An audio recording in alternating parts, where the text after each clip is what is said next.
My fiancé and I moved in together shortly before we got engaged. Before we did, we discussed how we'd split the housework and bills. 50/50 down the middle with some wiggle room for when the other needs help. When we moved, it was into her parents' 2-story garage that they converted into basically an apartment. They offered a low rent, $700 total, and pitch in for the electric and internet so we could save money for our own place and wedding. My fiancé earns more than me and that's cool, I'm proud of her. Before we moved in together it always seemed like she was living paycheck to paycheck, and I chalked it up to the apartment she had prior having insane high rent. She stuck to the 50/50 arrangement at first concerning bills, but she missed often and I had to remind her about it. Post-engagement, she's back to living paycheck to paycheck, either missing or very late with her part of the rent monthly. The 2 utilities we pay, groceries, late with her car payment. Her parents have talked to me multiple times about rent and I've covered her missing portion to get us caught up. And then try talking to her. It always turns into her saying we should just move if her parents are going to hound us. I told her we're lucky it's her parents because anywhere else would have kicked our asses out.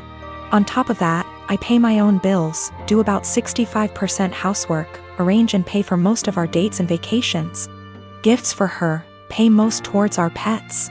I've suggested a financial coach, but what kicks me is whenever we're around others. She boasts about being the breadwinner since she earns more. Goes on about the stresses of being the main source of income, all the hours she has to work to pay all our bills.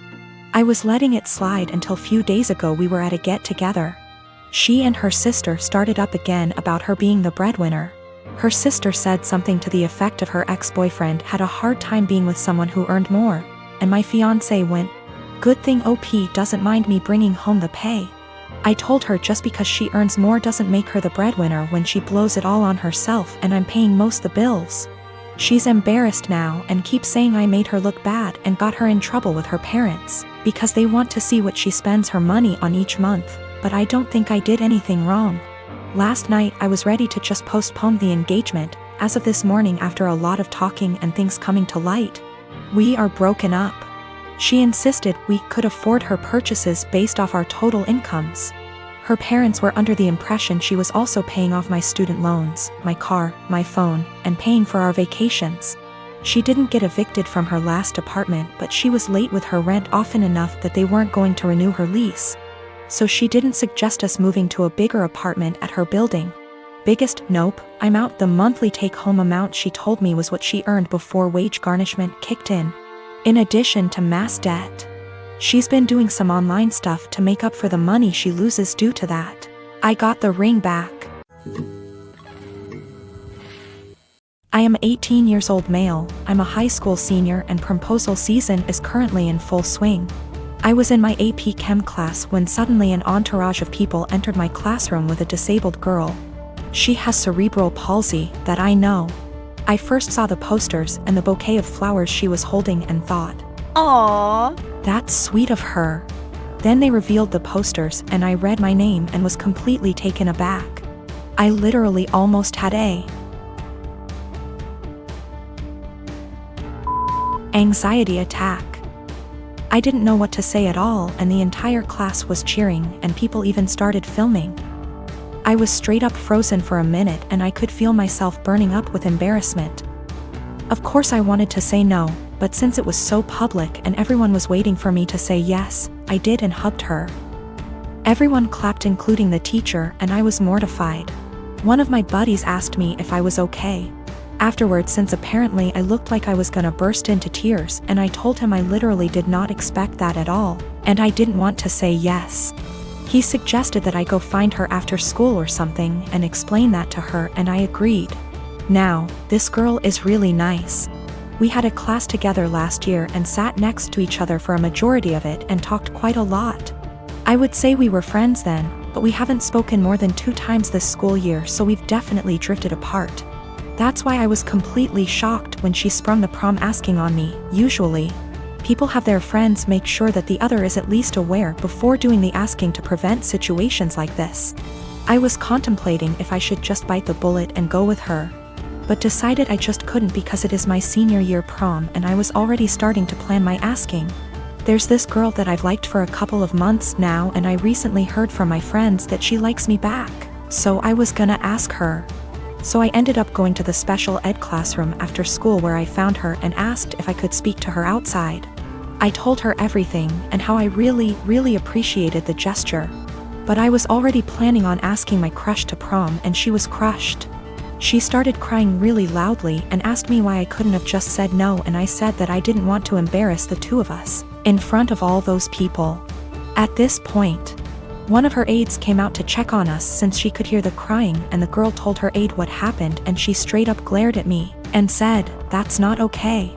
Now I feel like absolute shit. My sister is severely autistic. She requires attention almost 24/7 and cannot be left alone. She is nonverbal and cannot take care of herself at all. Despite the fact that she is only 12, she is extremely destructive and violent and destroys anything she gets her hands on. I hate her. That should be wrong to say, but it doesn't feel like it. I was only 6 years old when she was born, and since then I've never solely had my parents' attention. Even since I can remember, the world has revolved around her. I was moved out of my room into the basement at 7 because she needed to be in the room next to my parents. All of my toys as a child were destroyed by her, and my parents simply ignored me when I complained.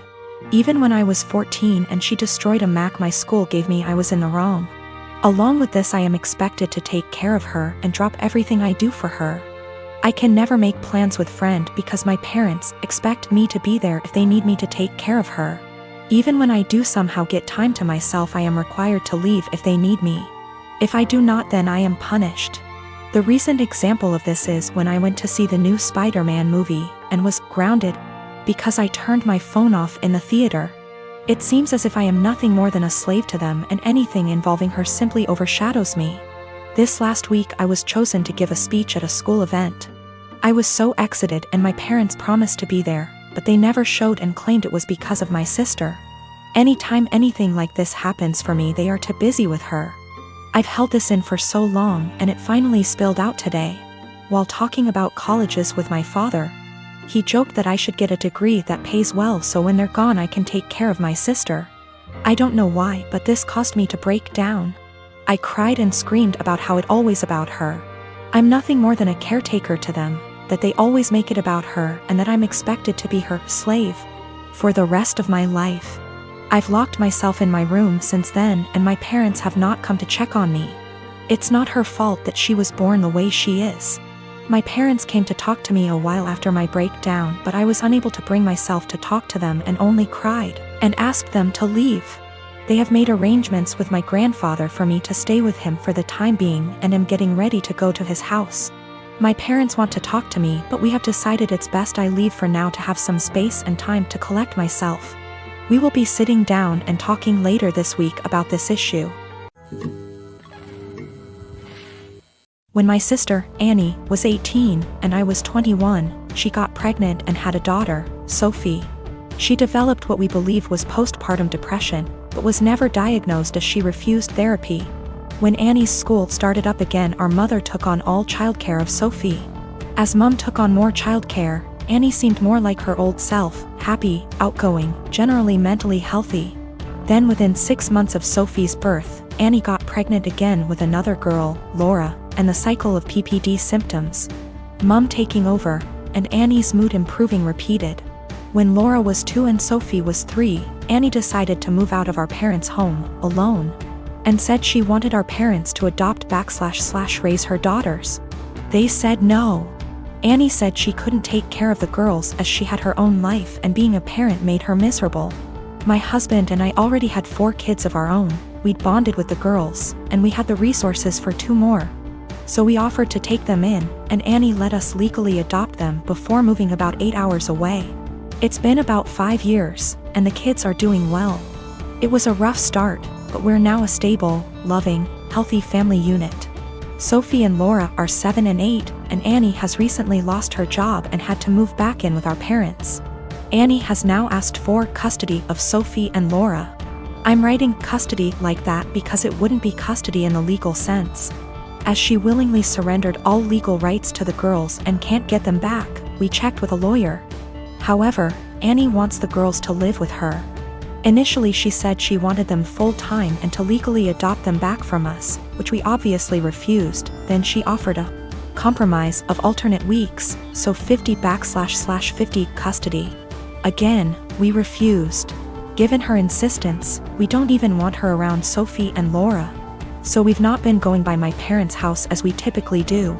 It's been a month of constant badgering, insisting we let Annie bond with her daughters and allow her to at the very least take them for overnight visits, saying that Annie had PPD 5 years ago. And now she's ready to be a parent. I've responded that we are not babysitters, we are Sophie and Laura's parents. They're in a good place and this will be detrimental to all 6 kids. And Annie doesn't get to step in now when she never stepped up in the first place. The response from my parents and Annie is that I'm being unsympathetic to her PPD and I should let her at least have a chance, rather than deem her unfit without giving her a chance to prove herself. Plus, given that we already have 4 kids other than them, Sophie and Laura could probably do with a smaller household, and saying we're being unreasonable for not allowing Annie to bond with her kids.